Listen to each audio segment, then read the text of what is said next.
Boa noite a todos. Boa noite. O professor Amâncio já está na sala.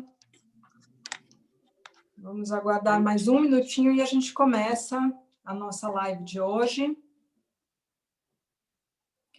Hoje damos início ao ciclo de palestras Saberes Universais, organizado pelo Centro de Estudos Universais, que é uma organização sem fins lucrativos, que visa estudar, pesquisar, produzir e divulgar ideias, possibilidades e serviços que integrem os saberes fundamentais, como a arte, a ciência e a espiritualidade. Esse ciclo de palestras foi organizado com o intuito de nos ajudar nessa turbulenta travessia que estamos atravessando, que são tempos difíceis, que necessitam disciplina, coragem, paciência e, sobretudo, muita solidariedade. Os saberes essenciais vêm do inominável, da essência. E hoje vamos receber o professor Amâncio Friaça, astrofísico e astrobiólogo, que trabalha no Instituto de Astronomia, Geofísica e Ciências Atmosféricas da USP. Ele é atuante nas áreas da astrobiologia, cosmologia, evolução da complexidade no universo, transdisciplinaridade, educação científica, relações entre ciência e sociedade. E ele vai trazer para nós, em um ciclo com 4 palestras, o tema Histórias com mais que 2 lados. Então, começamos hoje, onde ele vai apresentar a parábola do elefante, que é uma história antiga que traz profundos ensinamentos sobre a natureza da realidade. Não existem 2 lados da realidade, não há lados na realidade, mas antes eles são uma ilusão que surge quando nos fixamos em narrativas isoladas entre si. Felizmente, como já disse o professor, né, apresentando esse curso, a realidade é mais complicada do que o mundo dos dilemas. Se, por um lado, trilemas e multilemas trazem mais dificuldades, por outro lado, a realidade é multidimensional e não se esgota nos 2 lados da questão. E não há só bifurcações no caminho, mas também 3, 4 cantos. Muito. Helena. Olá. Muito obrigado. Muito obrigado pela apresentação. Todo mundo está me vendo aí? Sim. Tudo bem? Então, qual que é a motivação para essa história, né?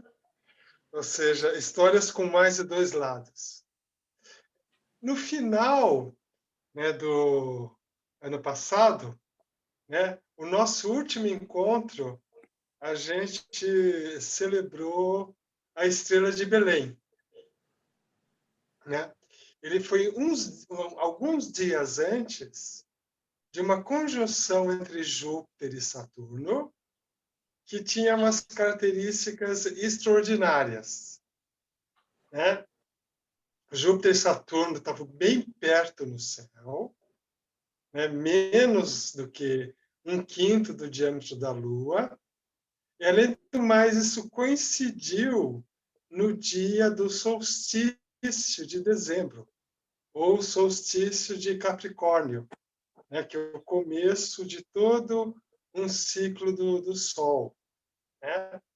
E aí, então, nós fomos contar a história dos Reis Magos, né? E aí eram 3 Reis Magos. Eu pensei, são alguns pontos de vista, não são apenas 2 pontos de vista. Normalmente, a gente tem a chamada falácia do outro lado. Ou seja, tem um lado e tem outro lado, né? Então, só o fato de você já ter 3, isso elimina essa tendência a gente reduzir tudo a uma dimensão bidimensional, né? Então, você tem 3 Reis Magos, né? Eles viraram 3 depois, né? No Evangelho de São Mateus, onde se fala dos magos, não diz o número, mas dá para você saber que eles, pelo menos, eles vêm de 3 latitudes diferentes, né? Então, você tem Baltazar, que é mais no sul, né? Se diz que seria o sul da Arábia, que poderia ser o atual Iêmen. Aí você tem o Melquior, que se fala que é caldeu, é uma coisa um pouco indefinida. O que seria? Seria o atual norte do Iraque ou a Pérsia. Aí você teria o Gaspar, que viria mais do norte, das montanhas. Não se sabe que montanhas são essas, mas certamente uma região mais fria, talvez Cáucaso, talvez as montanhas na Ásia Central. Então, são 3 assim, pontos de vista, né, sobre o mesmo assunto.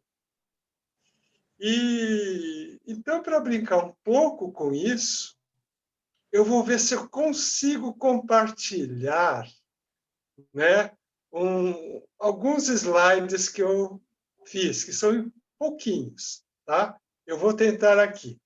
Caso eu não consiga, a gente tenta uma outra coisa, tá bom? Que eu estou aqui apenas como anfitrião. Vou tentar aqui, ver se eu consigo compartilhar. Deixa eu ver uma coisinha.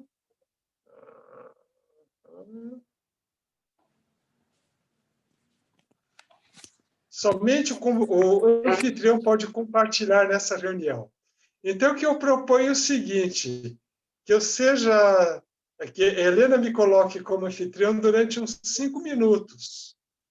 E depois, né, ela me remova desse posto. Pode ser, Helena? Eu não sei se eu vou conseguir depois. Eu vou sair, eu saindo de anfitriã, como anfitriã, eu não consigo voltar depois. Você teria que sair da live, entrar novamente. Tá, mas eu posso então fazer isso, porque na realidade é só uma exposição de imagens inicial. Você Aí pode. Depois ele te coloca de anfitrião, ele troca você de novo. Você bota ele de anfitrião, depois ele te coloca de anfitrião. É fácil fazer isso. É fácil. Tudo bem, vamos tentar. A Tá. dificuldade seria do professor não ele conseguir me voltar ali como anfitriã, mas vamos tentar. Eu vou colocar, então, como anfitrião. Só um minutinho.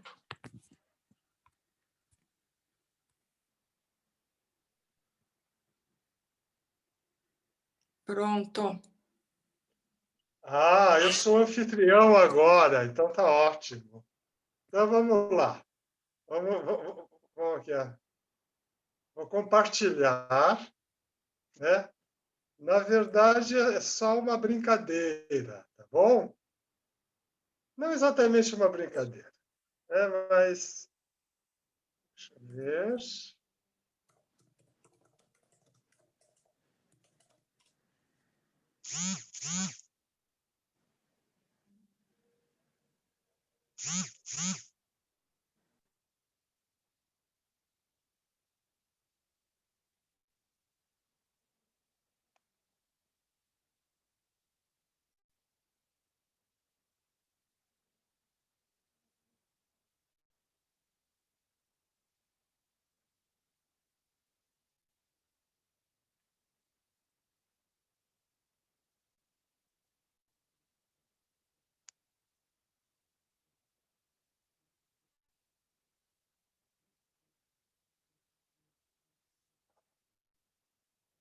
Pronto.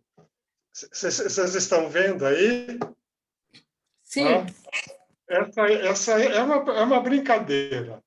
Eu, assim, dizendo que tudo tem mais do que 2 lados, eu quis colocar algo que tem um lado só, né? Que é uma fita de Möbius. Né? Uma fita de Möbius é uma construção, né? Essencialmente, você pode pegar uma fita comum, enrolar e colar as 2 pontas. Aí você obtém uma fita de Möbius, que é uma fita que tem um lado só. Então, talvez também tem coisas que só têm um lado, né? Essa questão assim dos vários lados tem a ver com as direções do espaço, o simbolismo das direções do espaço. Então, a gente tem esquerdo, direito, em cima, embaixo, frente, atrás. Essas são as 6 direções do espaço clássicas. Isso vai aparecer, inclusive, em algumas versões da parábola do elefante, né? Então, essa é a fita de Möbius. Essa aqui também é muito conhecida, que são 2 obras chamadas Fita de Möbius, do Escher, né?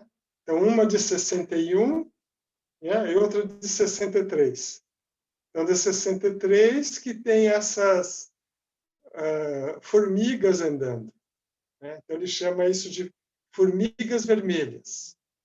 Então, muitas vezes a gente fica dando voltas, voltas, e a gente sempre retorna ao mesmo ponto, né? Então, ele gosta de brincar, né, o Escher, com essas limitações, essas questões da realidade. Então, e só para continuar, essa aqui também é uma garrafa de Klein, né? Uma garrafa de Klein já é uma garrafa que tem um lado só, ou seja, que o lado de fora é igual ao lado de dentro, né? Então, existem algumas coisas na natureza que também tem isso de você ter um lado só. A gente tem muito um chauvinismo bipolar. Então, que você sempre tem que ter uma polaridade. Agora, tem coisas que não têm uma polaridade, que são monopolos. Por exemplo, a gravidade. A gravidade é sempre atrativa. Não existe uma antigravidade, não existe um positivo, não existe um negativo. Positivo e negativo é uma linguagem elétrica, magnética, eletromagnética.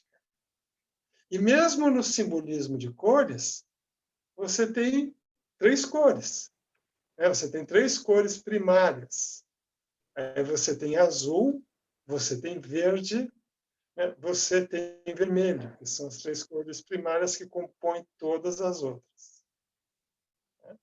Então, isso dito, vamos passar aqui, né, para a história propriamente dita. Essa, então, é uma das versões da história do elefante.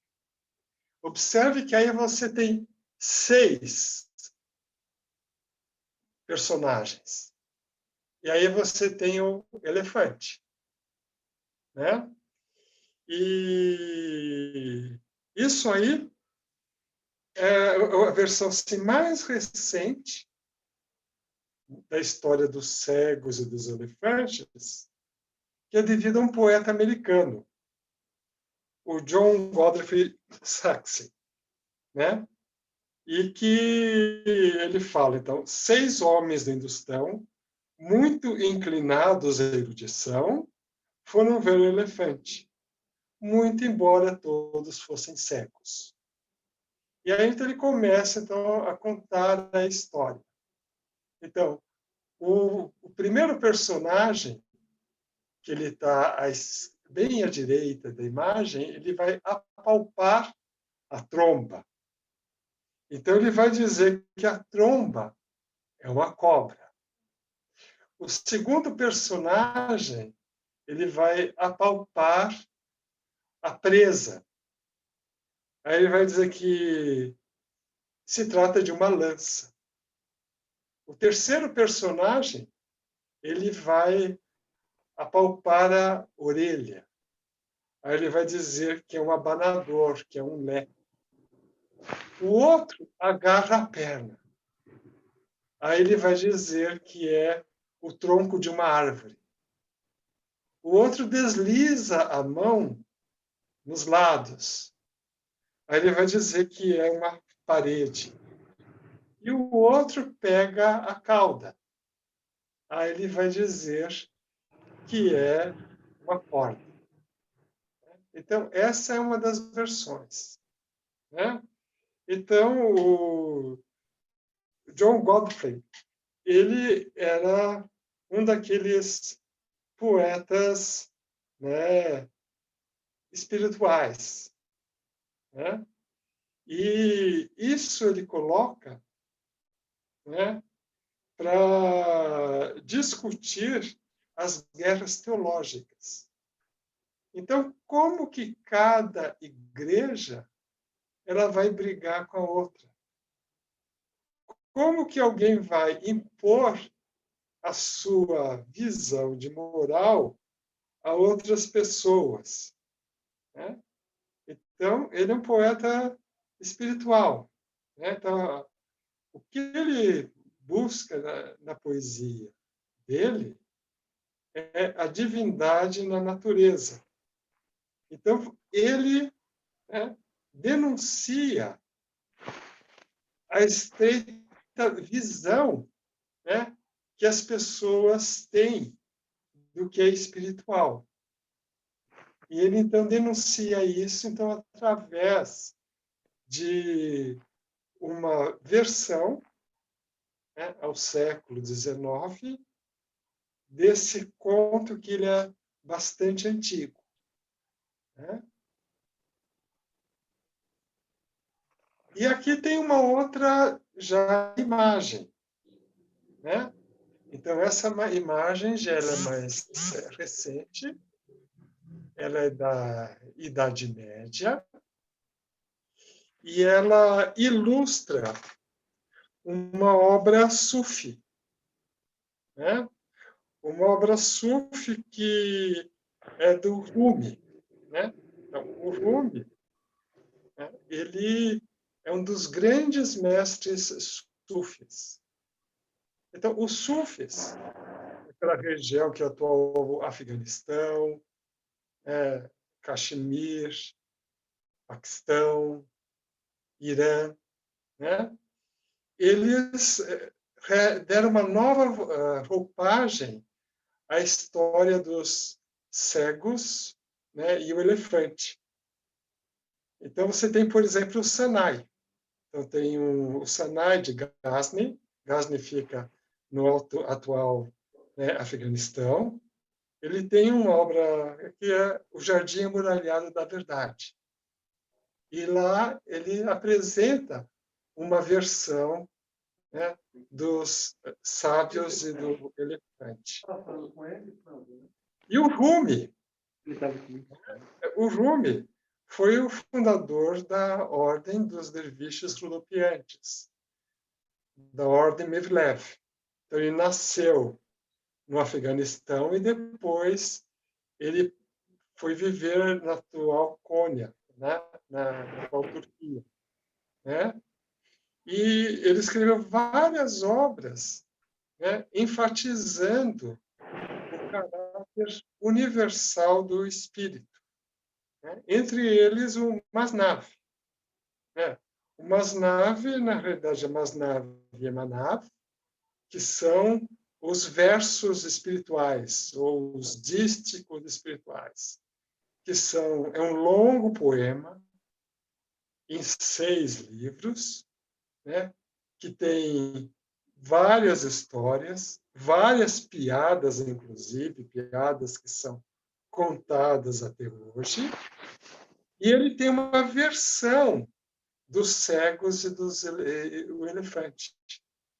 Então, nessa versão, né, você já vê que é uma versão assim, mais sofisticada, né? Então, na versão que aparece no Masnav, são 4 cegos. Né? E um dos cegos, ele apalpa a tromba e diz que é um chafariz. Outro, né, ele apalpa as orelhas e diz que é um leque. Outro ainda apalpa as pernas, né, e diz que é um pilar. E outro apalpa a traseira e diz que é um trono.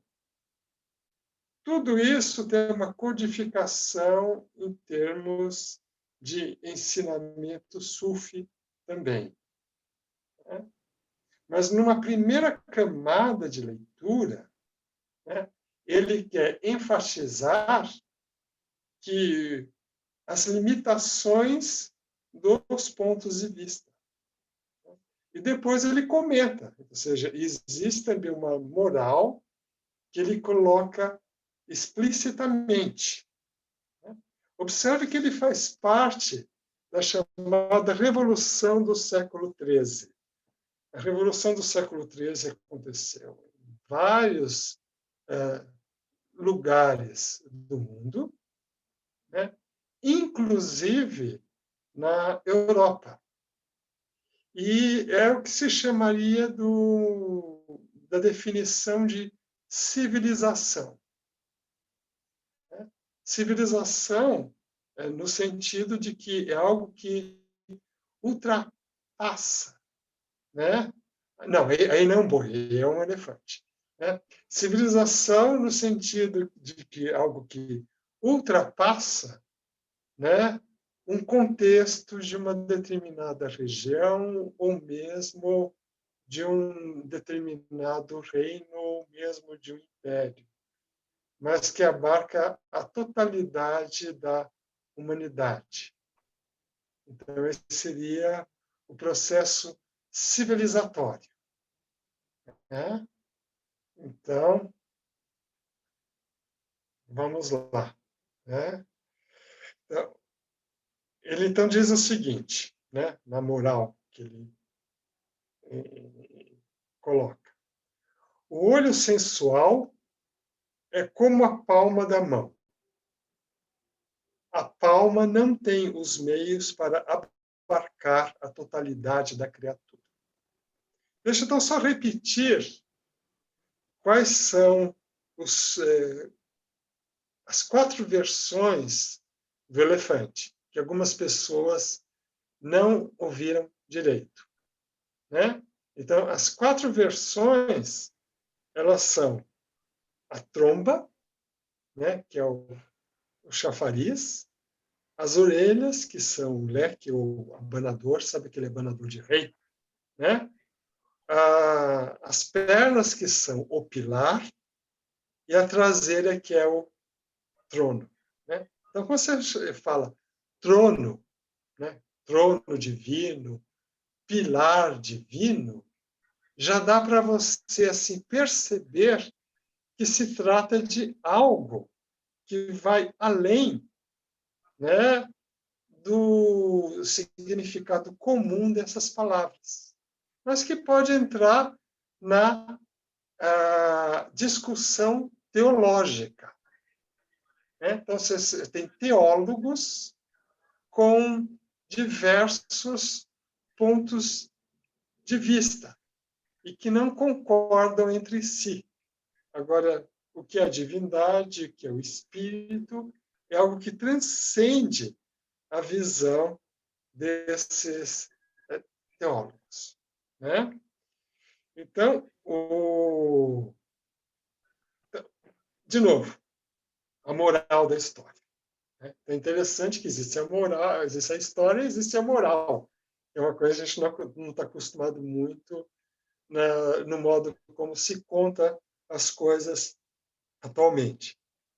Então, continuando o Rumi comentando essa história. O olho do mar é uma coisa e a espuma outra.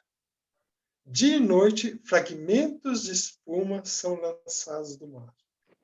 Ó, coisa incrível! Você vê espuma, mas não o mar.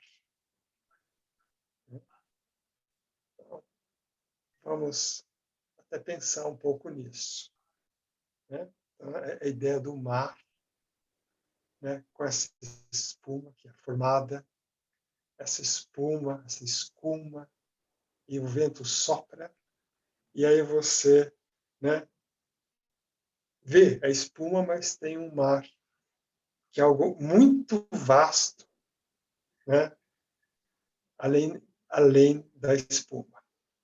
Né?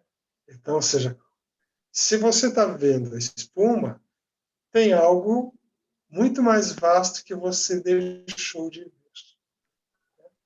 Então, nesse sentido, é importante que o animal central da história seja o elefante, que é o maior animal terrestre.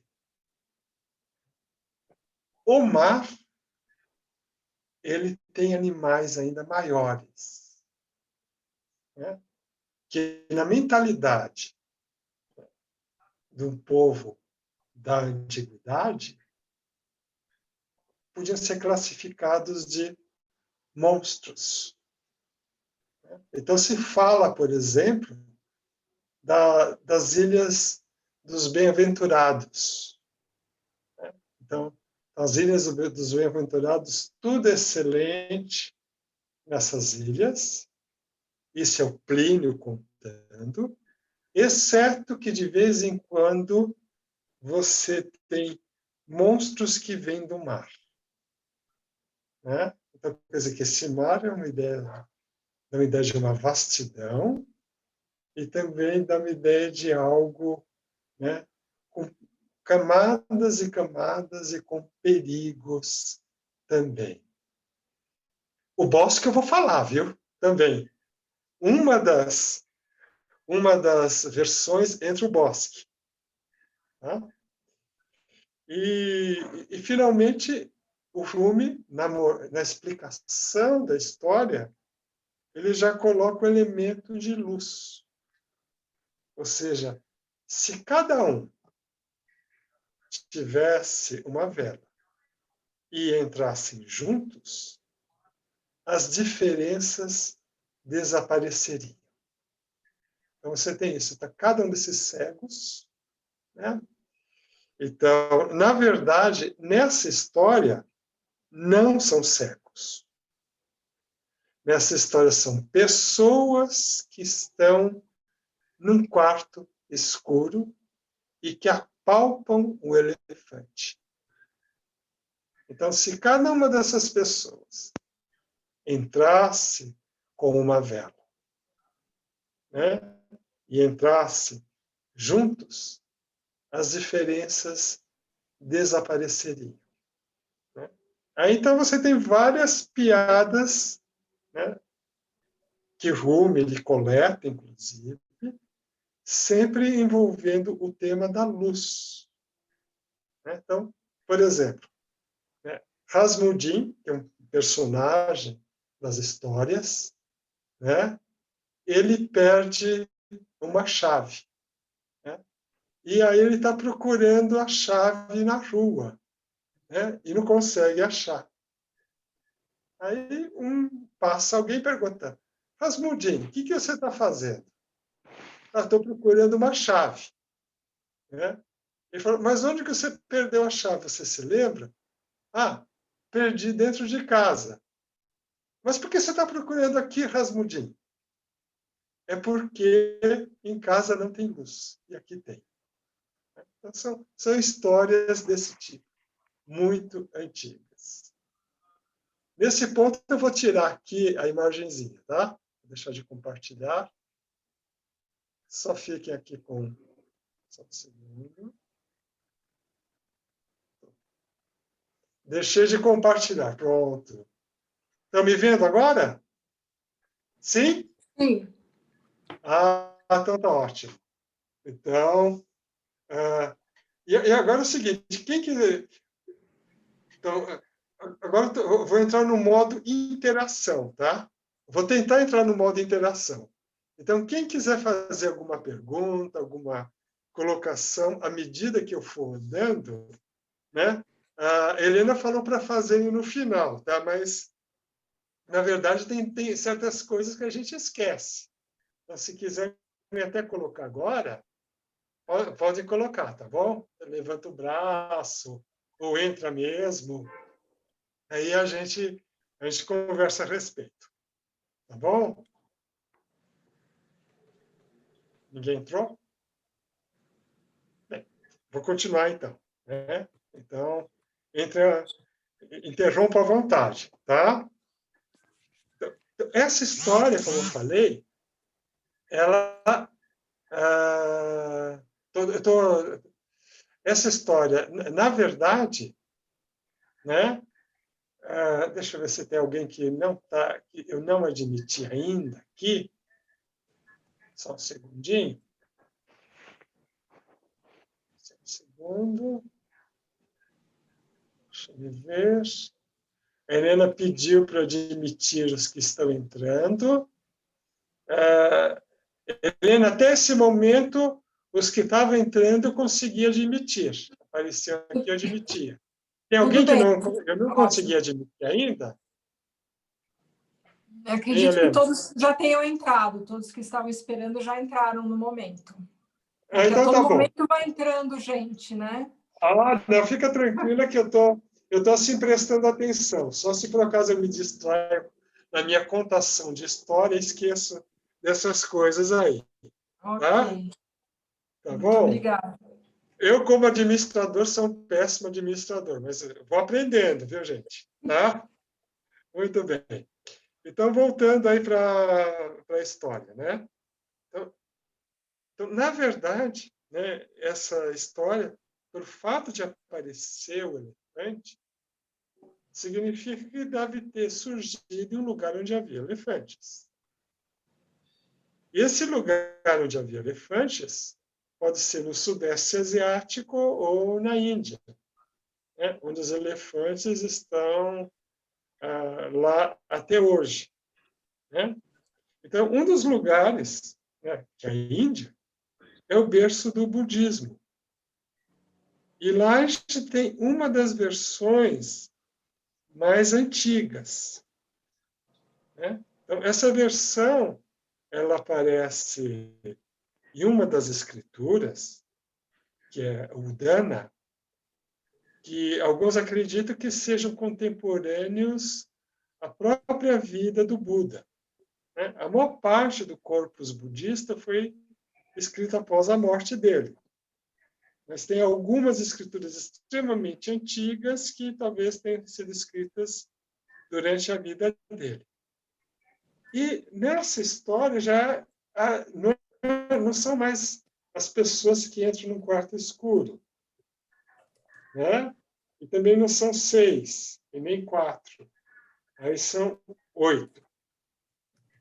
E é um rei, né? Que ele trouxe cegos para o seu palácio, né? E nesse palácio ele trouxe um elefante e pediu que os cegos eles descrevessem, né, um elefante. Aí o simbolismo envolvido já é um simbolismo agrícola. Então dá para ver que essa história ela é bastante antiga, né? Então o primeiro cego ele apalpa a orelha. Aí ele fala, é um crivo. O que é um crivo? Crivo é uma peneira. É uma cesta que é uma peneira e que você usa para separar, né, a palha do grão do grão.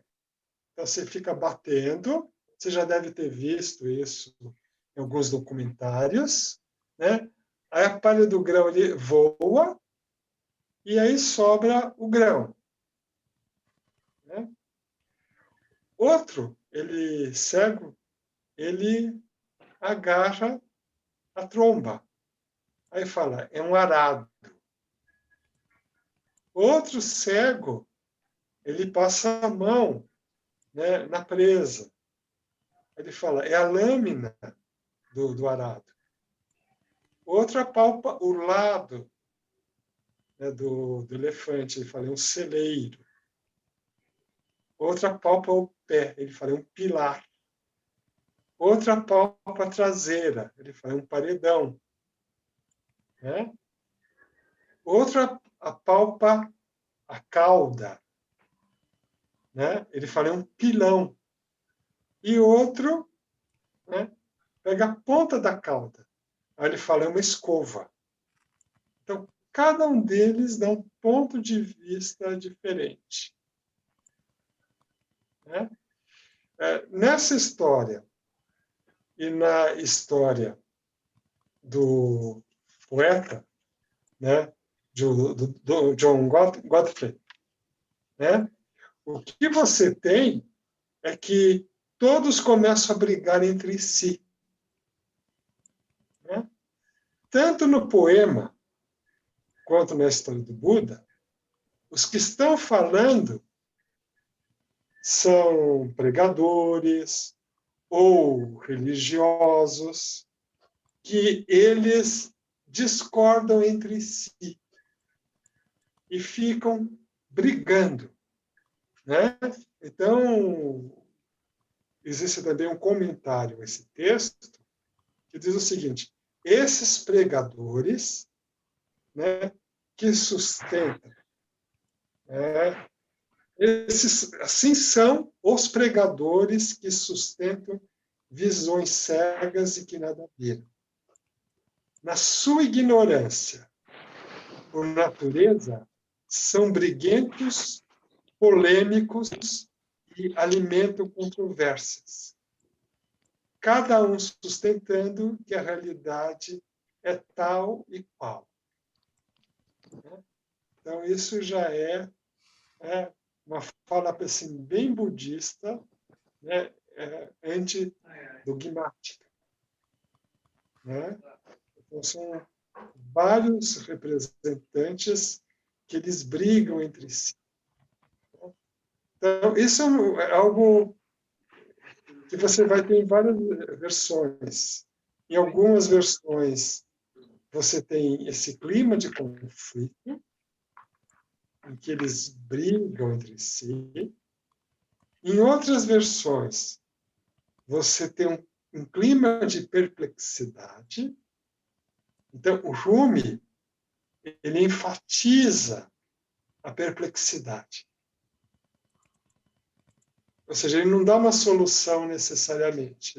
Na realidade, ele dá. Né? Entrem com uma vela. Iluminem. Né? Outras versões, você tem uma colaboração. Então, eles vão trocando, né, as sensações táteis para eles construírem uma imagem do que é o elefante. Então, em outras versões, entra alguém que não é cego e fala o que é o elefante. Então, você tem várias versões. E essa história é muito antiga. Né? Então, no Rig Veda, né, que faz parte do corpo védico, né, que foi composto entre 1500 a 2000 a.C., aí os cegos são em 4, né, como no conto do Rumi. E aí sim tem a floresta.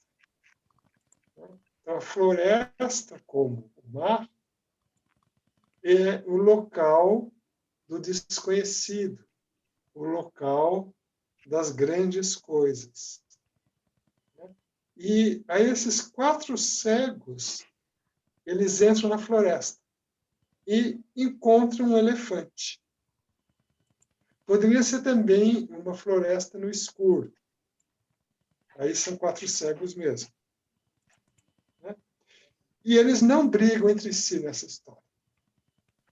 O que acontece é que cada um descreve o elefante como se fosse um animal diferente. Né? Então, falar, encontrei uma cobra, encontrei um animal gigante, encontrei um tigre. Né? Então, cada um vai descrevendo um animal diferente. Então, nenhum deles tinha visto elefante, mas já conheciam cobra, já conheciam tigre, já conheciam urso, né? Então, ou animais desconhecidos, né? Então, se você vê um objeto muito alienígena, provavelmente vai ser desse modo que você vai descrever. Só que, no caso, cada um viu uma parte, né? Papou uma parte, né? O elefante ele permite que você conte essa história porque é muito vasto. Então, o que o Rig Veda ele quer enfatizar é o tema do um e do múltiplo. Ou seja, de onde que surge a multiplicidade? Então, o Rig Veda ele fala da ilusão, né, da multiplicidade e da recondução da multiplicidade à unidade. Então, esse tema numérico, ele é tremendamente importante. Né? Qual que é a relação entre o um e o múltiplo? Então, o Buda, ele vive numa época que é uma outra revolução. Assim como a revolução do século XIII foi uma revolução da civilização, aí você tem no século VI a.C., né, o que Karl Jaspers ele chama da era axial. Que é uma ideia interessante, discutível, mas interessante. Então, como que você tem vários, né, pontos de vista, né, que criam, né, a ideia de um mundo único. Professor, isso aqui é uma palestra. Oi, pode falar. Quem está falando? Oi, alguém falou aí? Falou alguma coisa interessante aí. Desculpe. Foi ruído. Tá? Agora que eu entendi. Mas muito bem. Entrou aí sem querer esse som. Não, tranquilo. Isso acontece. Aí, olha, no século VI a.C., a gente tem o Buda. Ao lado da China, né, você tem Lao Tse e tem Confúcio. Né? Aí você também tem, um pouco antes, o zoroastrismo. O zoroastrismo um pouquinho antes. Século VII, na verdade. Também a época, né, dos grandes profetas bíblicos, né, como Elias, Isaías, Jeremias, e é também a época de Pitágoras. Então, Pitágoras é ao mesmo tempo matemático e ele é o centro de uma escola espiritual. Ele criou as bases, né, para a nossa música, né? A escala que a gente tem musical é uma escala pitagórica. Para a astronomia, ele concebeu uma ideia de que o Sol, né, melhor dizendo, desculpa, a Terra, né, era o centro do universo, né, mas que existia um fogo central em torno do qual a Terra girasse. A ideia de antípoda é dele, ou seja, que a Terra é uma esfera, na verdade, que é só por uma visão limitada que a gente tem das coisas que a gente julga que a Terra ela é plana, mas que existe um ponto oposto na Terra e que as pessoas que estão nesse ponto oposto do espaço estão de cabeça para baixo, mas na verdade estão todas em direção ao centro da Terra. Né? Ele também criou a ideia dos pais da geometria, né? Então, ou seja, teorema de Pitágoras, né? E também a aritmética, né? A ideia de proporções e que a raiz quadrada de 2 você não consegue exprimir em termos de uma razão. 5/4 ou 3/6, coisa desse tipo. Né? Então, você tem essas figuras que são todas no século VI, né? Antes de Cristo. E também no século VI a.C., você também tem outros movimentos dentro da própria Índia, como o jainismo. Né? O jainismo ele é conhecido pelo seu veganismo radical. Né? E eles, na verdade, eles têm uma doutrina, né? Que é a Nekantavada. A Nekantavada, Vada é ponto de vista. An significa não. E Anekantavada significa não exclusividade de pontos de vista. Ou seja, que um ponto de vista, um conjunto de pontos de vista, não tem uma exclusividade. Do Pizzolato, aquele... Uhum. Tomico, Pode falar. eu posso te ligar daqui meia hora? Não, eu te ligo. Sabe? Não, tá, sabe por quê? Muito bem. Desculpa, entrou sem querer também. Alguém abre o microfone. Sem querer. Tranquilo. Né? Todos estão vendo meu rosto, então? Ou não? Todos estão vendo meu rosto? Sim. Eu próprio não estou vendo aqui. Sim. Sim. Então tá ótimo, não está ótimo. Sim. O péssimo administrador aqui não tá se vendo. Então tá ótimo. Então é o seguinte, né? Então, no jainismo você tem essa doutrina. Eu posso aproveitar essa interrupção? Eu posso aproveitar essa interrupção sem querer para tirar uma coisa da minha cabeça? Tire, por favor.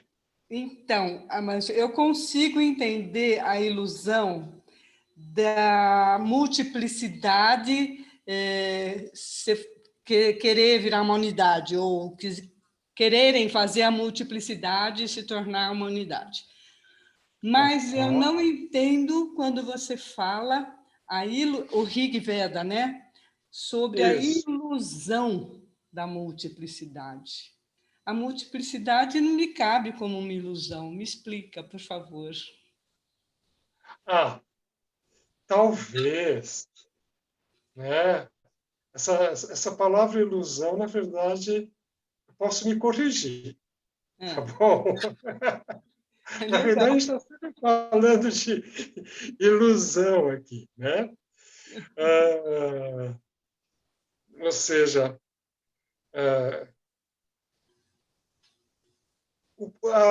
você tem duas palavras para isso, Maya e Lila. Tá? Okay. Então, Lila, Maya, e todas essas duas palavras têm um significado de jogo. Né?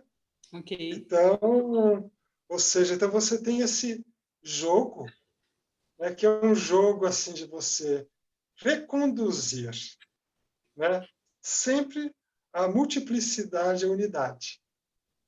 Tá? Então, nesse sentido, né, a ilusão significa talvez você se fixar, né, nesse aspecto absoluto, né? Então, seja 1, 2, 3, 4.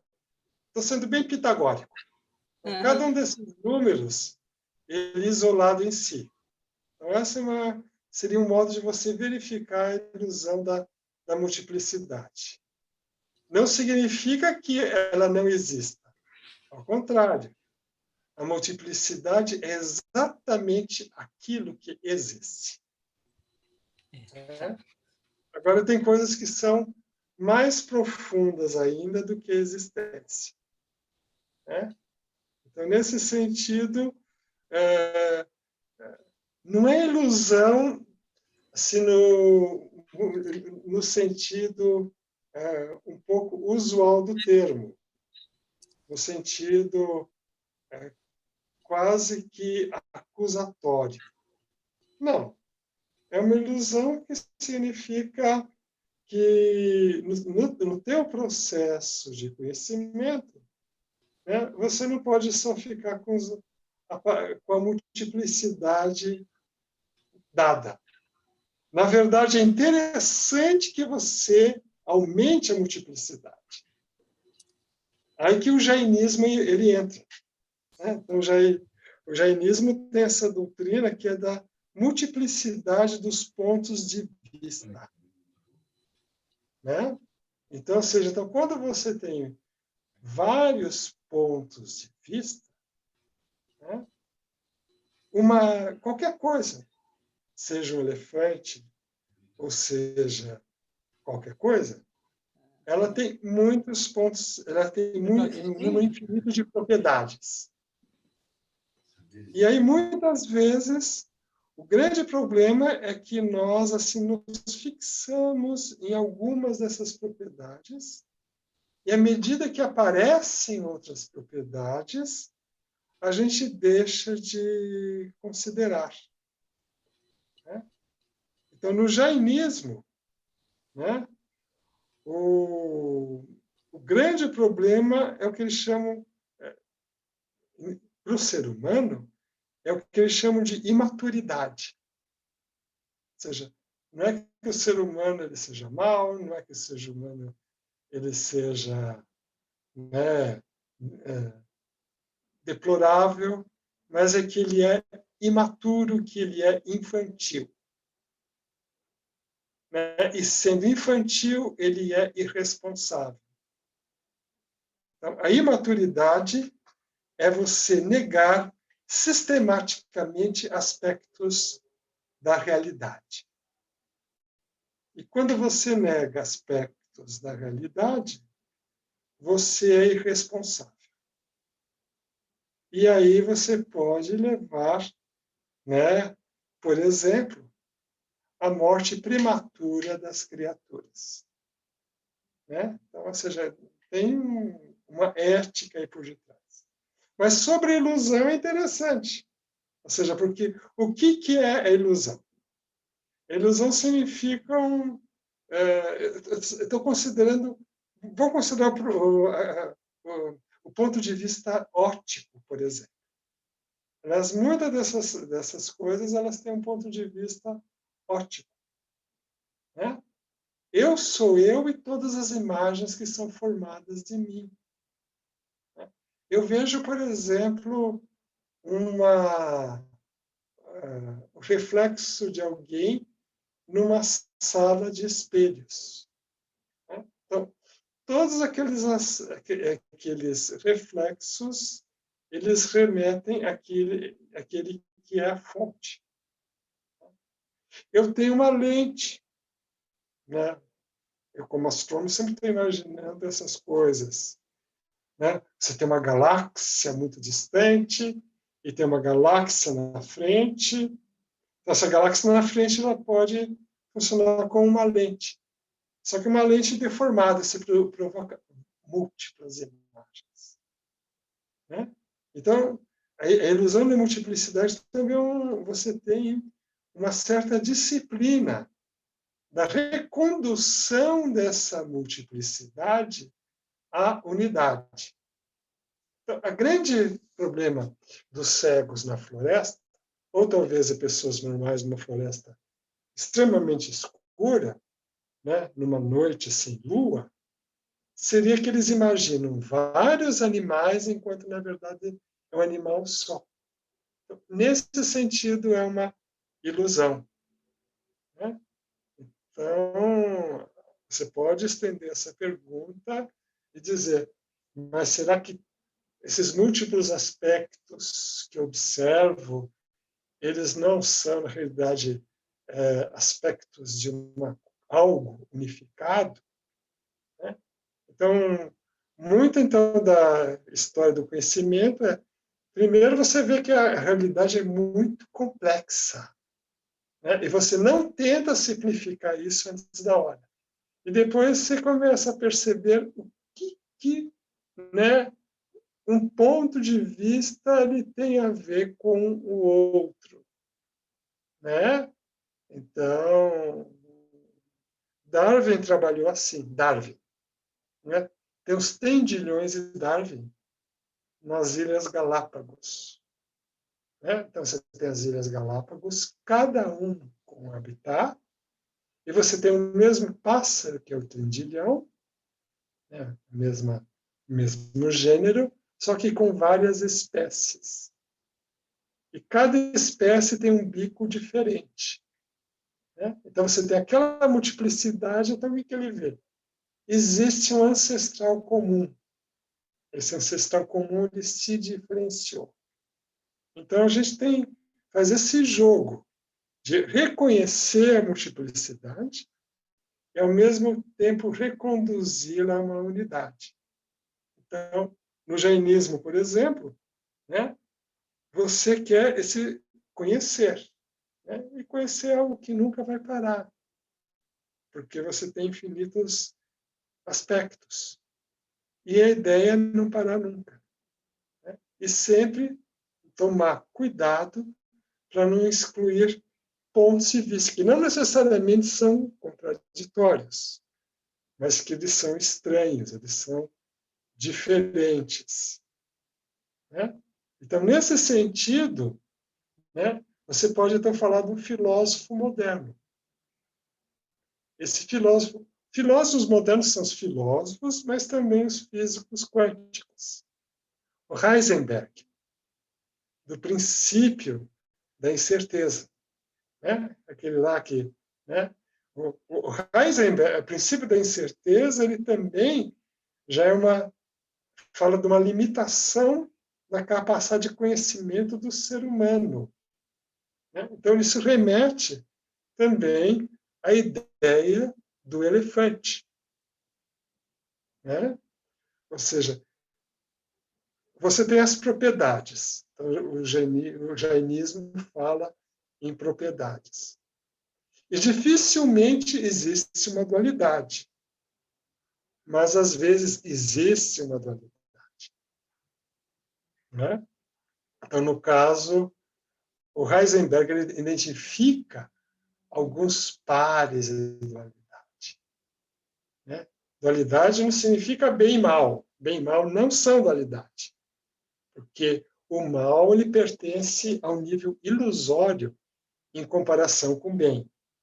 Dualidade não é luz em trevas, porque as trevas pertencem ao nível, né, ilusório em relação à luz. Dualidade é algo como tempo e energia.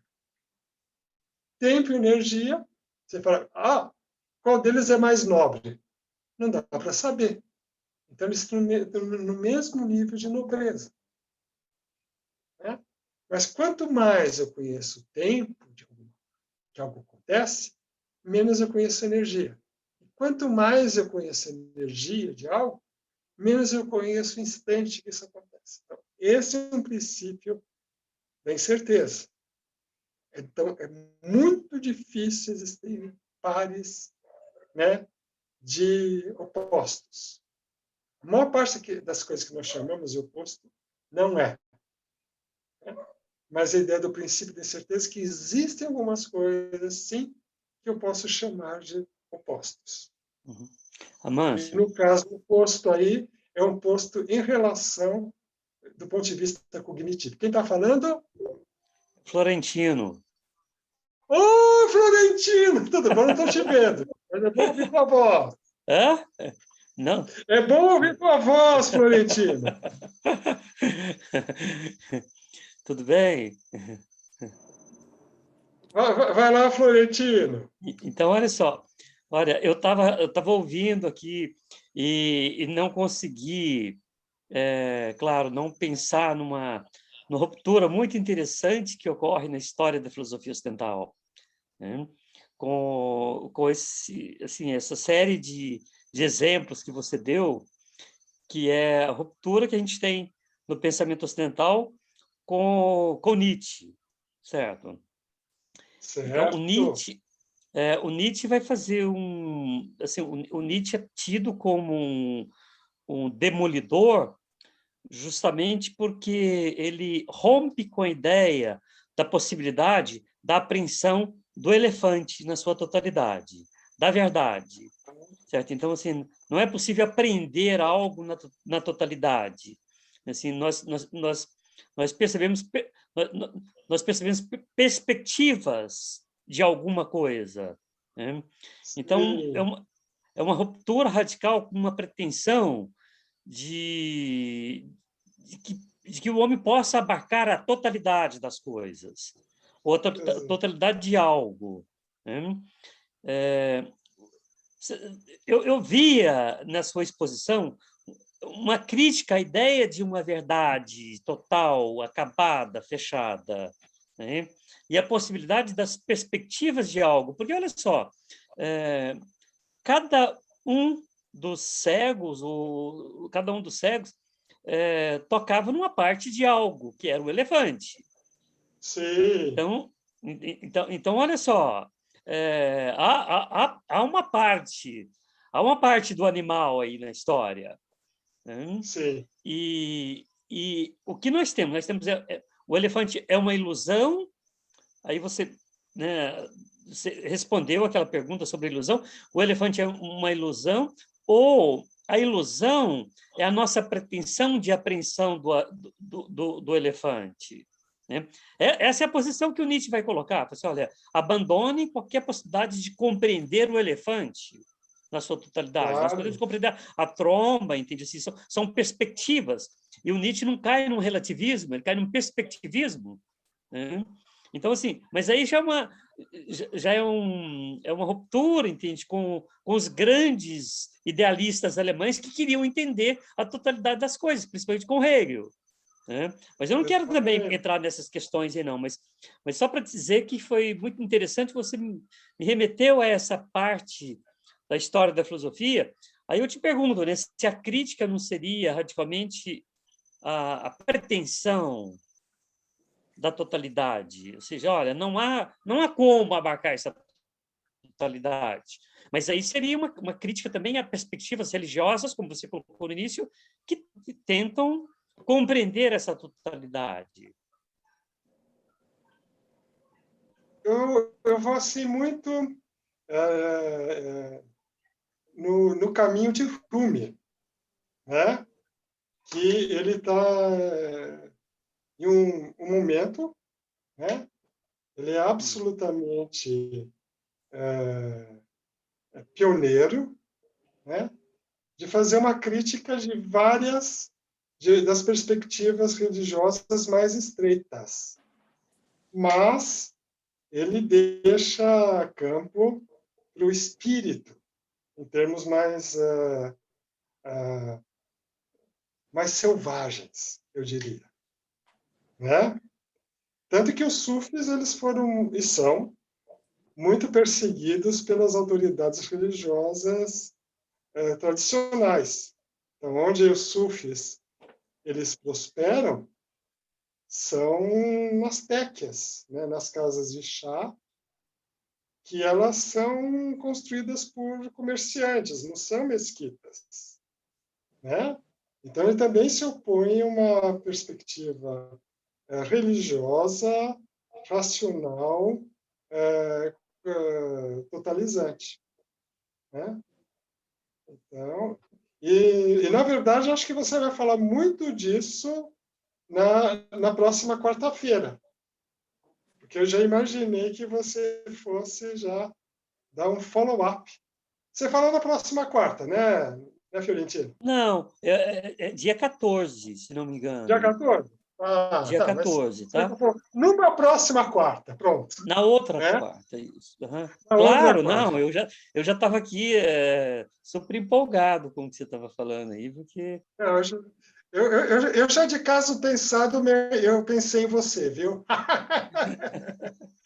Então, mas assim, que eu acho assim, muito interessante, ou seja, que havia já essa ambiência que Nietzsche ele coloca de modo explícito, ela ocorre em outros lugares também, né?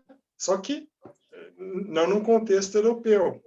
Então, imaginei, então, num contexto do pensamento chinês, que você vai falar, e do pensamento sufi, né? Isso séculos antes, né? Então, e é dentro dessa perspectiva que entra, por exemplo, o Heisenberg, né? Ou seja, aqui falando dessas limitações do conhecimento total, né? E tentando construir um par de opostos, que são autoexcludentes, né? Mas seja como for, ele também tem, o Heisenberg, ele tem uma piada do elefante. A piada dele é o seguinte, na verdade, na piada dele são 6 elefantes que são cegos, né? E é interessante essa piada, você vê porque é interessante. Então, esses 6 elefantes, eles ficam discutindo, ouvem falar de uma criatura que se chama homem, né? E aí eles ficam discutindo o que seria o homem. Aí eles se cansam de discutir e resolvem fazer um experimento direto com o que é o homem. Olha, a palavra é experimento direto, né? Então, eles vão lá e apalpam o homem. Aí o primeiro elefante fala, o homem é plano. Aí o segundo elefante fala, é plano mesmo. Aí o terceiro elefante fala, concordo. Então, os 6 elefantes, eles concordam que o homem é plano, né? E aí o Heisenberg, né? Ele segue a tradição e lança a moral da história, né? Então ele fala, devemos lembrar que o que observamos não é a natureza, mas é a natureza como foi exposta pelo modo como formulamos nossas questões, né? Então, isso que ele coloca, né? Ou seja, a ideia de que são os limites do empirismo, ou seja, não existe a experiência direta, né? Eu vou lá, ponho a mão, né? Não existe isso, né? Ou seja, o que sempre existe são o sujeito, observador, e um arranjo experimental, né? Então, você não tem um objeto. Você tem o objeto e mais o arranjo experimental. Caso contrário, você não consegue, né, dar conta. Então, fala, essa foto foi montada. Então, as fotos, elas são montadas. São montáveis. Você tem fake, que é o fake que é proposital. Mas a ideia de você fazer um experimento, né, sabendo quem é você, quais são os seus instrumentos e o que você quer investigar. Você tem que ter noção muito clara, né, do arranjo experimental. Então, em determinado arranjo experimental, a luz se comporta como onda. Em outro arranjo experimental, ela se comporta como partícula. Mas algo que falta nessa história dos cegos e do elefante é o principal personagem. Esse principal personagem é o elefante. O que o elefante ele tem a dizer? Então, olha, no conto budista tem vários níveis, tá? Mas no conto budista você tem o rei, que ele chama, né, os cegos para o seu palácio, e os cegos eles começam a fazer disputas entre si sobre o que é o elefante, né? E ele fica se divertindo com isso, né? Ou seja, aí você tem um outro personagem que não só são cegos, mas é o rei, né? E o rei ele se diverte, né, com a briga dos cegos. Mas o elefante, o que o elefante tem a dizer? Ou seja, os cegos eles apalpam o elefante. Mas aí o elefante não é só um objeto. ele é um sujeito. Mesmo em física quântica, o elétron não é só um objeto. Ele tem uma autonomia. Né? Então, ele vai escapar de mim. O elefante é alguém tremendamente sofisticado. Né? Por que em que nenhum momento se ouviu o elefante? Então, de novo, é interessante que você esteja dentro do contexto da Índia. Porque você tem o Deus, a sabedoria, Ganesh, que é um elefante. Né? Ou seja, o elefante, né, nunca esquece. Então, se você tem já esse fragmento, né, que sobreviveu ao tempo, o elefante nunca esquece, isso conta uma história. Então, de novo, o elefante também é alguém que não é só um objeto de ser apalpado ou de ser visto. Né? Ou seja, tem algo que vai além do multiperspectivismo, que é a história que o elefante ele conta. Então, faz uns anos, eu fui aí na África do Sul, aí fui em Joanesburgo, aí eu fui pertinho de lá, você tem uma espécie de hospital de elefantes, né, que são elefantes que eles estão lá para serem cuidados. Interessante que o ser humano ele é capaz de cuidar do elefante e o elefante de ser cuidado pelo ser humano. E aí é um lugar onde você ouve o elefante. Né? Então, aqueles que estão os cuidadores dele, eles são sensíveis à dor do elefante, aquilo que o elefante ele fala. Né?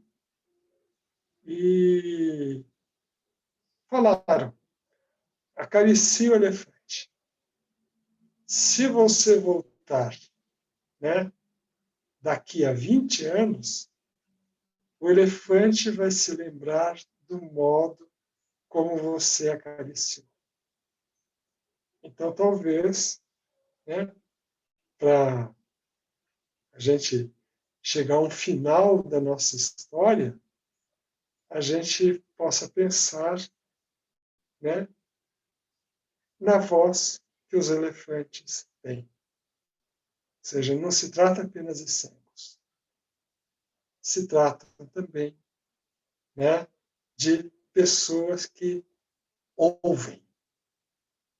Então, eu posso ser cego, mas eu posso ouvir o que o elefante ele tem para me dizer.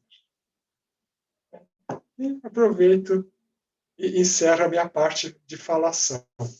Aí eu ouço o que vocês têm a dizer, a protestar. Né? Vamos lá? Deixa eu ver se eu consigo fazer isso daqui. Pergunta, gente, colocações. Lembrando que os microfones estão fechados, se alguém quiser fazer alguma pergunta, precisa abrir o microfone ou então levanta a mão, ou aí no vídeo, ou aqui na sua parte aqui de participante. Se alguém quiser abrir vídeo também, tá bom? Abrir o telefone, a gente conversa um olhando para o outro.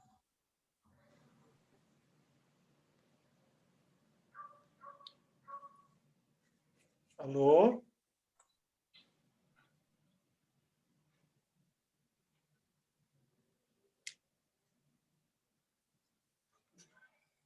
Florentino quer falar? Você abriu o microfone? Eu abri, mas Não é para falar. Tá bom. É para falar, mas eu estava esperando para ver se outra pessoa... Gente, abre e falem, por favor. Então tá. Certo. Assim, o elefante O elefante é isso que chamamos de mundo. Olha só, chamamos de mundo algo que Diz uma pretende coisa, saber. Felipe, você consegue colocar a tua imagem também? Que queria ver você. Olha, eu estou com a minha imagem aqui, eu estou vendo a minha O que imagem. acontece que eu não estou vendo aqui? Espera um pouquinho. Acho que eu que não sei mexer com as coisas direito aqui. Espera um pouco, só um segundo. Ah, tudo bem. Mexe Mas na eu estou te setinha, ouvindo. Amâncio, mexe nas setinhas, que o Florentino está bem visível. Anda com Ah, é? aquela flechinha do seu lado direito. Ah, estou vendo umas pessoas aparecendo aqui, que maravilha. Espera um Isso, pouco. isso. Você vai chegar no Florentino. Ai, meu Deus do céu, espera um pouco. Se vira com Atenção. essa multiplicidade, meu amigo. Oh, olha aí, eu já te vi. Beleza, Eu já beleza. estou vendo a Linha, estou vendo a Helena. Ah, que ótimo, estou te vendo agora. Agora sim. Eu estou numa rede, estou numa rede. Estou no sítio, numa rede. Existem multiplicidades e multiplicidades, não é? Isso que é muito bom. Legal. Muito bem, gente. Então, Como te interromper, Corinthians? Fala aí. talvez, assim, eu sou meio, assim, meio bobo, né? Então, vamos pontuar mais. O elefante. Uma das possibilidades metafóricas de pensar o elefante é o tal do mundo. Uhum. Certo? Isso. Que é o tal do mundo, né? E pensando o elefante enquanto tal do mundo, nós temos um grande problema, que é pensar isso que é o mundo na sua totalidade, que não pode ser pensado, compreender na sua totalidade. Hã? Mesmo porque nós estamos imersos no mundo. Nós estamos imersos no mundo. Essa é uma questão interessantíssima, né? Nós não estamos fora do mundo, nem dentro do mundo, entende? Assim, mas, nesse sentido aí, cegos e elefantes estariam numa relação muito mais, talvez, imbricada, uma correlação permanente entre cegos e elefantes. Certo. Senão, esse elefante ainda é algo que se contrapõe a algo externo. Sim, sim. E mais do que isso, acho que o elefante, ele praticamente envolve. Envolve. Né? Isso assim que Então, por que escolher o elefante? Eu acho que a própria vastidão do elefante sugere uma ideia de algo que não pode ser externo a mim, ou que me envolve. Né? Certo. Me envolve como a atmosfera externa a mim não é. Né? Mas Então, aí o elefante pode ser também o Amâncio e o meu eu, entende? Que também não pode ser compreendido na sua totalidade. não pode, não pode. Aí o elefante também pode ser metáfora, entende? Para um elemento, uma partícula, entende? Que não pode ser compreendida na sua totalidade. Sim, sim. Então, daí as partículas de espuma que o Rumi ele fala. Né? Certo. Então, eu gostaria de Maravilha. saber assim, o texto exato do Rumi. Aí, a gente podia até convidar alguém sufi para falar em algum momento. Né? Então, mas, assim... mas houve toda uma revolução no século XIX, né, que permitiu que surgissem físicos quânticos, por exemplo. Se não tivesse essa revolução... seja, Nietzsche é física quântica. Alguém já deve ter explorado. Pode ser. Agora, outra coisa mais interessante, como uma metáfora como essa só foi possível no Ocidente a partir do século XIX. Sim, sim, sim. Certo? Ou Enquanto seja, ela... seja, ela foi admitida, e é um poeta americano, né? Eu não sei se talvez os franceses, os alemães, eles tenham tido, mas o mais antigo que eu encontrei foi esse poeta americano. Pode ser que tenha alguma coisa assim mais antiga ainda. Mas acho que é meio no século XIX, porque aí você tem o colonialismo e você tem a crítica do colonialismo e tem a Revolução Industrial e você tem a crítica da Revolução Industrial. Né? Então, certos elementos... Mas o que eu estava querendo também dizer, entendi, é que a história do pensamento ocidental é a história da pretensão de compreender o elefante na totalidade. Sim. É a história da pretensão.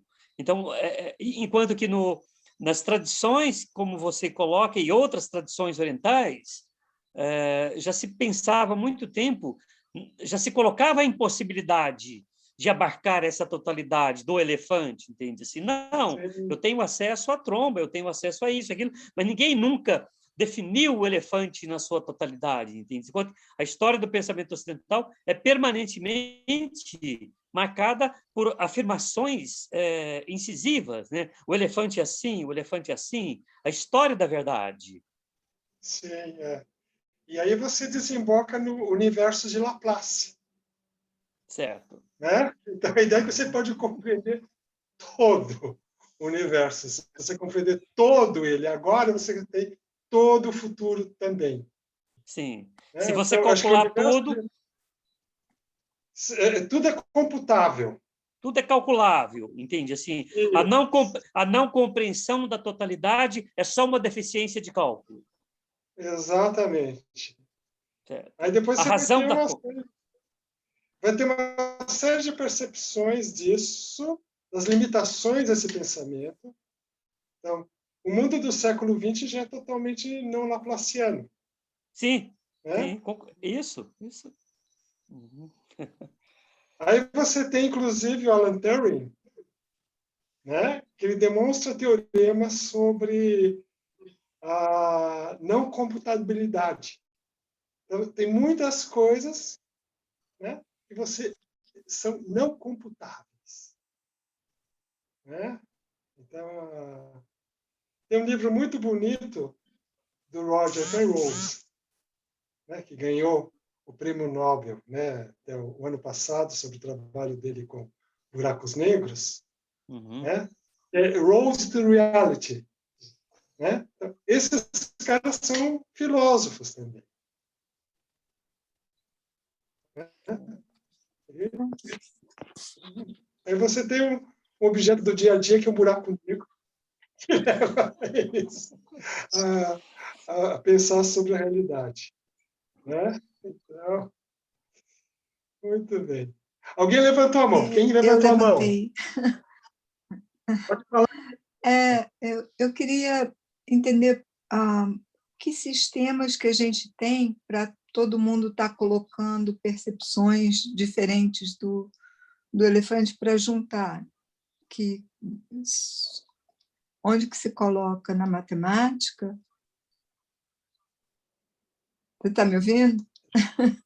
Estou ouvindo. Deixa eu ver se eu entendi. Quem está falando? Que eu não estou vendo a carinha aqui. Deixa eu ver. Quem está falando? Sou eu. Lícia. Lícia, você está escondidinha, então. Não estou te vendo ainda. Daqui a pouco eu aprendo a lidar com essas janelinhas. Deixa eu ver isso. Aqui, pronto. Te achei. Oi. Você repete a pergunta, por favor? A questão? Eu queria saber qual é o sistema que a gente tem para todas as pessoas que veem aspectos diferentes colocarem dentro de um mesmo sistema os aspectos que estão vendo. Então, eu acho que o legal é que esse sistema é impossível. Né? Isso que é o mais interessante. Entendi. E à medida que passa o tempo, você percebe... Alguns já perceberam isso muitos milênios antes. Né? E o que a gente pode fazer, no máximo, é estreitar incertezas. Ou seja, eu digo o seguinte, que a ciência, né, ela é um sistema de gerenciamento de incertezas. Ou seja, você elimina a Bonito incerteza. isso. E eu vou dizer o seguinte, eu achei muito interessante essa piada do elefante, do Heisenberg, que lembra muito a Terra plana. Porque, ou seja, os elefantes falam, o homem é plano. Eles passam a mão e falam, não tem muita protuberância, parece uma coisa meio lisa, o ser humano, diferente do elefante que é cheio de estruturas, né? Então, o ser humano é meio desinteressante, né? Então, me lembrei um pouco da Terra plana. E também o modo como você pode, assim, gerenciar pessimamente as suas dúvidas. Eu coloco em dúvida que a Terra é redonda, por exemplo. E, com isso, eu crio um sistema de crenças. Então, ou seja, a arte é uma arte de você gerenciar incertezas.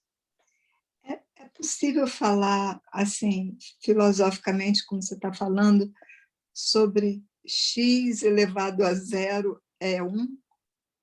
Que qualquer número elevado a zero é igual à unidade? Olha, você pode se perguntar, e zero elevado a zero, o que é? Por exemplo. Então, você tem essas questões, né? E algumas coisas você consegue afirmar, outras não. Né? Eu estava querendo entender o que quer dizer elevado nesse sentido, assim, metafísico, o que significa isso? Preciso pensar a respeito disso aí, né? Elevado assim, em termos assim de isso tem a ver muito com como nós percebemos, tá? Então, indo assim para um campo bem mais restrito, que é o campo das percepções, tá? Ou seja, o que nós percebemos é essa potência. Então, a gente percebe 2 elevado a 1, que é 2. Então, a gente percebe o 1. 2 elevado a 2, que é 4. Aí eu percebo o 2. 2 elevado a 3, que é 8. Eu percebo o 3. A escala musical é um exemplo disso. Né? De dó a dó, você tem 2. Depois do dó ao dó superior, você tem mais um fator de 2. Então, nós, na nossa percepção, a gente, sem saber, a gente já está trabalhando com a potência. Ou seja, por quantas vezes que uma base é multiplicada. 2, 2, 2. Né? Primeiro dó, 2. Segundo dó, 2 vezes 2. 2. Terceiro dó, 1, 2, 3. E na nossa própria linguagem, eu falo 10, 100, 1000. Eu já estou brincando com potências da base 10. Né? Então, nós temos uma percepção, nossa percepção mais básica, ela funciona em termos de potências. Então, potências permite que eu trate com aquilo que é muito pequeno e com aquilo que é muito grande junto. Né? E nós, no nosso sistema perceptivo, nós e os gafanhotos, os elefantes e as árvores, a gente faz isso. Eu estou tentando... Foi uma divagação minha, tá bom, Lícia? Desculpa. Eu estou tentando entender, porque, assim, eu entendi o que você falou, mas eu estou tentando traduzir isso para uma linguagem... Eu também não sei se é exatamente o que você perguntou, tá bom? Então... Não, não. Mas acho que não Obrigada. precisa responder exatamente a pergunta. A gente pode abrir caminhos. Eu estou tentando entender o conceito da potência, sabe? Para poder, porque como isso não Para você, matematicamente. você tem que compreender o conceito da potência junto com o conceito de base. Mas a Dois base é é a o que eu base. não vejo, né? A base é o que eu não vejo. Eu vejo. Ou talvez a primeira coisa que você vê, o 2. Eu multiplico de 1 para 2. Dá uma oitava. Oitava porque eu divido esse intervalo em 7 partes. Né? Aí eu tenho... Se eu fosse matemático, eu chamaria a primeira parte de 0, mas como eu não sou, eu chamo de 1. Né? Então daí é a oitava. Então, é a base. E na nossa linguagem, a língua portuguesa tem isso. A língua portuguesa tem algumas vantagens sobre algumas línguas que a gente já tem uma base numérica embutida. Então, eu falo 1000, 100, eu falo 10, 100, 1000, milhão, bilhão, trilhão. Né? Então, depois eu uso como base já 1000. Depois, né? Então, ou seja, a potência ela é entendida junto com a base. É um par. Né? Aliás, o Masnav, que é do Rumi, significa pares ou dísticos, né? Que é um tipo de poema, né? Que você constrói 2 versos, né? Você formando rimas entre eles. Né? Então, estou falando assim Mas que... nada que eu lembro é aquele negócio de eu morro para o vegetal, eu viro animal, é isso, não é? Eu morro para o... que eu lembro do Por exemplo, isso, né? é uma obra absolutamente universal. Né? Então, muito bem. Bom, eu tenho mais perguntas. Eu acho que está um pouquinho avançado. Eu estou com limite físico porque a minha voz está começando a falhar, viu? Eu trouxe aqui um copo d'água, mas já está acabando aqui. Deixa eu ver a carinha de vocês aí. Espera um pouquinho. Ah, que legal. Ver todo mundo aí. Gente, eu acho que eu vou tentar me despedir agora de vocês. Tá bom? Muito obrigada. Helena tem um aviso. Nós vamos ter um próximo encontro que vai com o Florentino. Eu vou passar alguns recados agora para vocês. Agradecemos a participação de todos na noite de hoje, com o professor Amâncio Friaça, na palestra sobre a parábola do elefante, dentro do ciclo de palestras Saberes Essenciais, organizado pelo Centro de Estudos Universais. Essa gravação vai ficar disponível em nosso canal do YouTube. Divulgaremos o link em breve nas nossas mídias sociais. E quarta-feira que vem continuamos. Vamos receber o indigenista e escritor Fernando Schiavini para falar sobre o tema O Tribalismo e como funcionam os sistemas tribais, que uma das formas organizativas mais antigas da humanidade. Saberes Essenciais terá um total de 16 palestras.